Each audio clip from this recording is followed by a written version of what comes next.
Assalamualaikum warahmatullahi wabarakatuh. Halo teman-teman semua, kembali lagi bersama aku Siti Lastu di Learning Journal yang ke-11. Nah teman-teman, langsung saja pada pertemuan kali ini membahas tentang taklukan demam panggung, kenali, pahami, dan atasi. Nah, yang pertama itu ada pengertian fobia speaking atau demam panggung ya, biasa disebut glossophobia. Nah, atau yang dikenal dengan istilah demam panggung. Ini adalah rasa takut atau cemas yang berlebihan yang muncul saat seseorang itu sedang berbicara di depan umum. Nah, jika rasa takut berbicara di depan umum ini mengganggu aktivitas sehari-hari, disarankan untuk berkonsultasi dengan profesional seperti psikolog atau pelatih public speaking untuk mendapatkan bantuan lebih lanjut. Nah, ada perbedaan glossophobia dengan gugup atau gagap gitu ya. Kalau misalkan glossophobia ini bukan penyakit yang berbahaya ya, karena fobia ini menjadi salah satu jenis fobia yang menyebabkan munculnya rasa takut dan cemas yang berlebihan pada hal yang sebenarnya tidak terjadi gitu. Nah, penyebabnya ini bisa dari genetik atau perilaku lingkungan dan pengalaman trauma gitu ya. Nah, sedangkan bicara gagap atau stuttering ya disebutnya, ini salah satu bentuk kelainan bicara yang ditandai dengan tersendat pengucapan kata-katanya kayak a u gitu kan, a ketika kita ingin berbicara. Nah, penyebabnya ini adalah faktor fisik dan faktor psikologis. Teman-teman, kira-kira apa sih penyebab fobia speaking ini? Nah, fobia speaking ini bisa disebabkan oleh beberapa faktor ya, seperti pengalaman masa lalu yang buruk, terus faktor genetik, dan pola asuh yang tidak tepat gitu ya.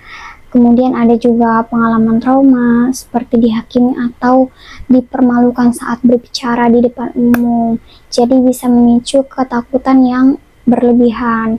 Nah, kemudian ada juga nih ciri-ciri orang yang mengalami demam panggung.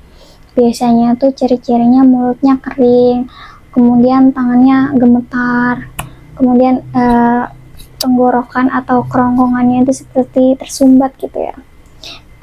Ada juga yang seperti jantungnya berdetak dengan cepat, kemudian berkeringat tangannya, terus lututnya lemas, dan juga tangan terasa dingin gitu. Kadang kita ngerasa panas dingin gitu ya.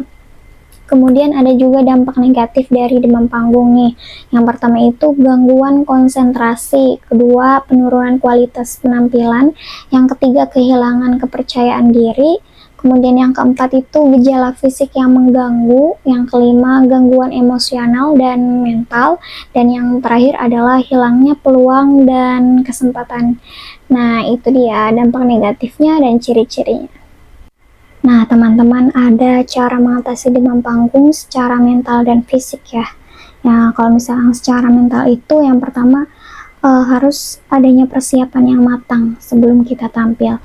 Kemudian yang kedua itu latihan dan simulasi presentasi atau apapun lah ya yang ingin kita tampilkan. Yang ketiga menguasai materi secara mendalam. Nah, kalau secara fisik yang pertama itu kita harus latihan pernapasan untuk mengatasi kecemasan biar nggak demam panggung gitu. Kemudian yang kedua teknik relaksasi otot progresif, dan yang ketiga teknik meditasi dan visualisasi. Nah, ada juga contoh tokoh ya atau kisah nyata yang pernah mengalami demam panggung ya. Pertama itu ada Sarah Solovitz.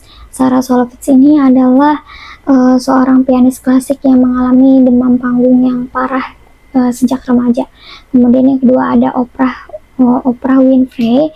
Oprah ini adalah salah satu pembicara dan host di talk show, dan ini juga pernah mengalami demam panggung dan sekarang takut berbicara di depan umum. Nah, sekarang 3 teman saya menyampaikan public speaking. Yang pertama ada Rifat menyampaikan tentang hidup lebih bermakna dengan bersyukur. Jadi kesimpulannya, bersyukur ini adalah kunci untuk menjalani hidup yang lebih bermakna. Karena dengan mensyukuri nikmat dari Allah SWT, baik dalam kebahagiaan atau kesulitan, kita akan memperoleh ketenangan hati, kebahagiaan sejati, dan kekuatan dalam menghadapi ujian hidup. Jadi syukur juga bukan hanya diucapkan ya, tapi juga melalui sikap kita, tindakan kita, dan ibadah. Yang kedua ada Siti Nurhalisa. Dia itu menyampaikan tentang 3 kunci kebahagiaan.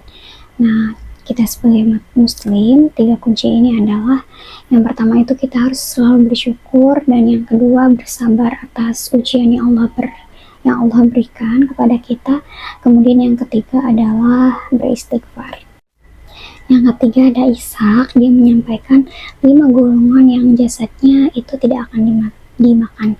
Yang pertama itu ada nabi, yang kedua alim ulama, yang ketiga penghafal Al-Quran atau tahfiz Quran, dan yang keempat orang yang mengumandangkan azan, dan yang kelima orang yang mati syahid.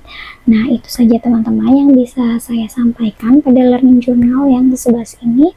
Mohon maaf apabila ada kesalahan, kurang dan lebihnya mohon maaf. Wabillahi taufiq wal hidayah.